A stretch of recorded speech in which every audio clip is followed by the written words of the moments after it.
Good morning. It's Saturday, August 1st. It's the commemoration of Joseph of Arimathea. Close to the beginning of his A Child's Christmas in Wales, Dylan Thomas writes, I plunge my hands into the snow and bring out whatever I can find. In goes my hand into that wool-white, bell-tongued ball of holidays, resting at the rim of the carol-singing sea, and out come Mrs. Prothero and the firemen. I feel a little like that this morning, starting out to read about Joseph of Arimathea, the one who went to Pilate, asked for the body of Jesus, wrapped it reverently, and placed it in a new tomb. I end up learning about how the Grail legend developed in Britain and the Knights of King Arthur.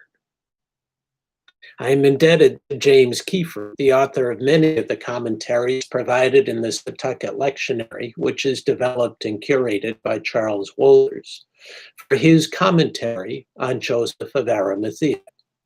Mr. Kiefer writes, it is said that Joseph was a distant relative of the family of Jesus, that he derived his wealth from tin mines in Cornwall, which he visited from time to time, and that Jesus, as a teenager, accompanied Joseph on one such visit.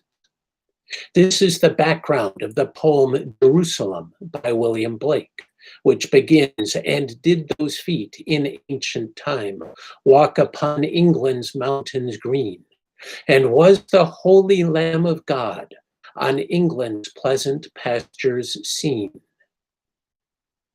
After the crucifixion, we're told, Joseph returned to Cornwall, bringing the chalice of the Last Supper, known as the Holy Grail.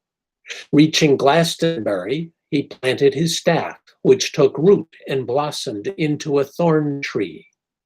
The Grail was hidden, and part of the great national epic of Britain deals with the unsuccessful quest of the Knights of King Arthur to find the Holy Grail.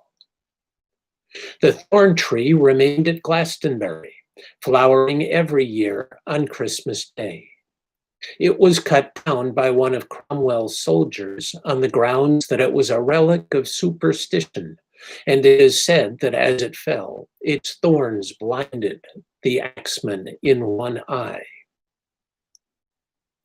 Mr. Kiefer asks the question as to whether these legends have any basis in history. He then cites two facts and adds his own speculation. Tin, an essential ingredient of bronze, was highly valued in ancient times, and Phoenician ships imported tin from Cornwall. It's a pretty safe guess that in the 1st century, the investors who owned shares in the Cornwall tin trade included at least a few Jewish Christians.